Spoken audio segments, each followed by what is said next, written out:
Put up your dukes and sweep the leg, Johnny. This is Fite Talk with Tony C. I heard you can get killed at that Kumite. Only if you up.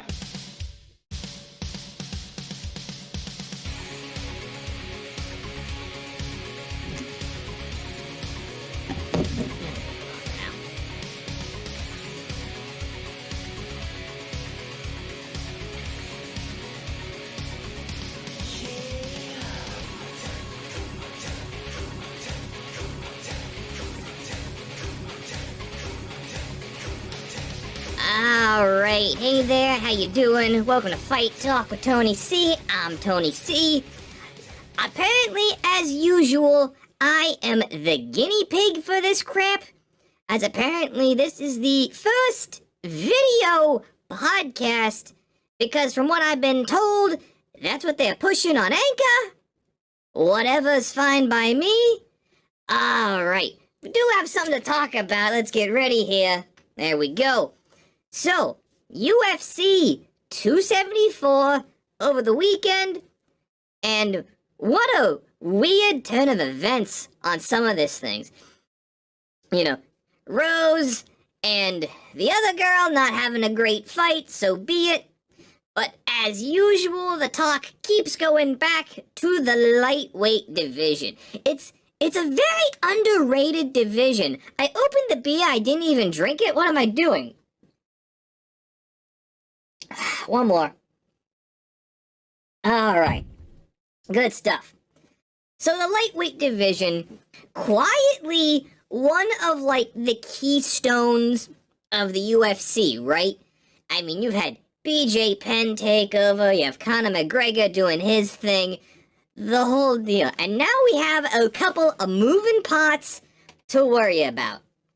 So first, to talk about the championship fight, and the controversy surrounding Charles Oliviera and the scale. Apparently he already lost that one.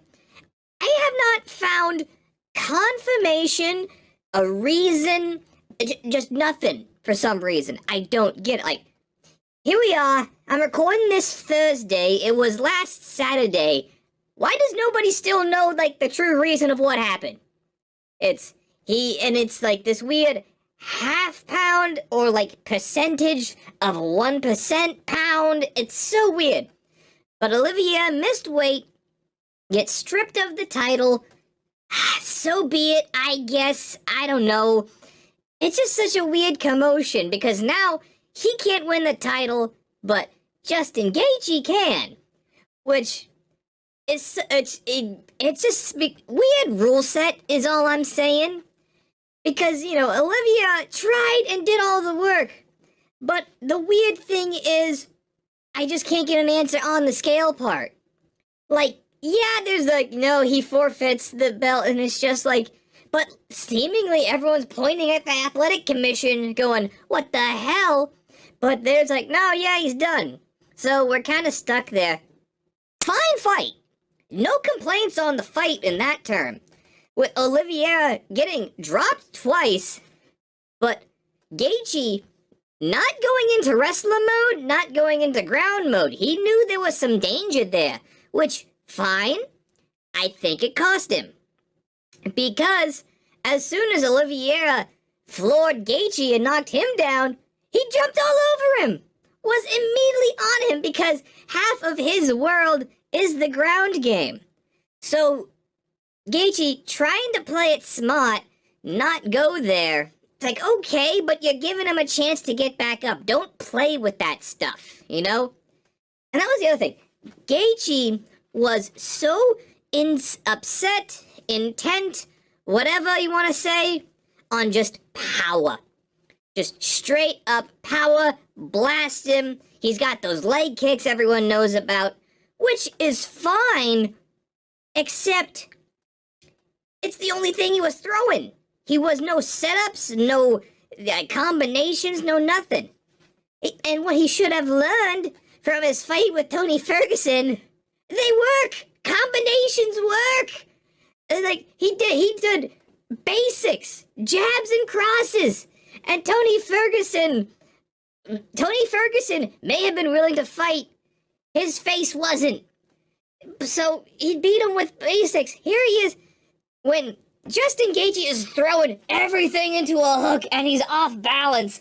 That's not a great thing because now you spent... That's like firing an entire clip in one bullet per trigger, pull, whatever. Wow. This thing starts fast, apparently. So Oliviera gets one shot, gets on him, gets the tap out. I have no objections. It's just weird because now he has to fight again for the belt. And that makes him a 2-time champion if he comes back and wins. So, weirdness there. Speaking of Tony Ferguson, not anymore you're not.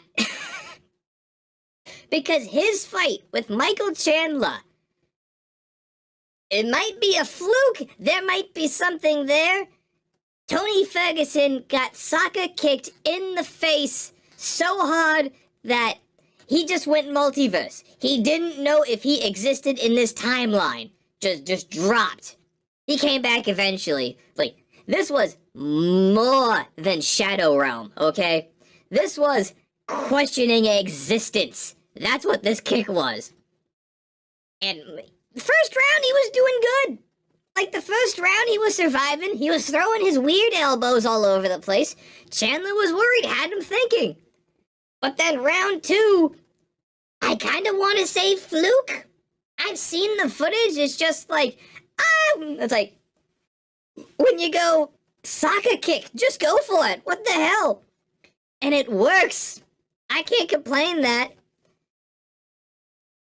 But the weird thing is, where does that leave Micheal Chandler?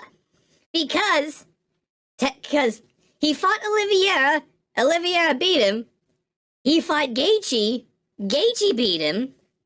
So now it's, do you put him into a title fight with, in theory, Oliviera, who's already automatic #1 contender, champion side, whatever you want to call it. It's weird, I don't know.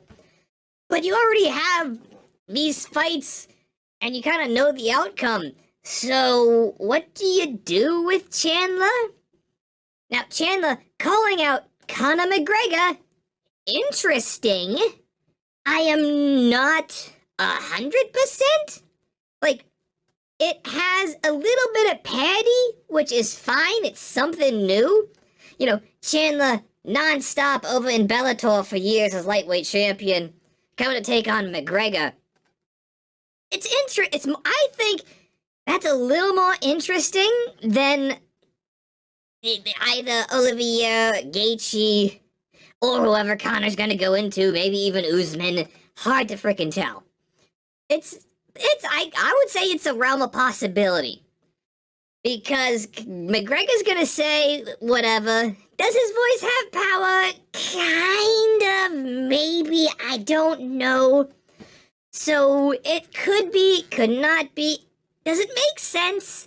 Nah. Not at 170? 155? It even doesn't make less? You never know.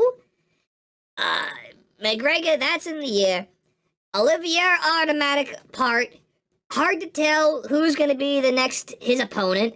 Up in the air. So we are a couple of steps moving down the line on lightweight. Some things got solved, but then you just have questions you already knew the answer to. It's a little weird still. But for the time being, we will see what happens. This was a halfway decent test run. That was Fite Talk with Tony C. I'm Tony C. Get the hell out of here, will ya?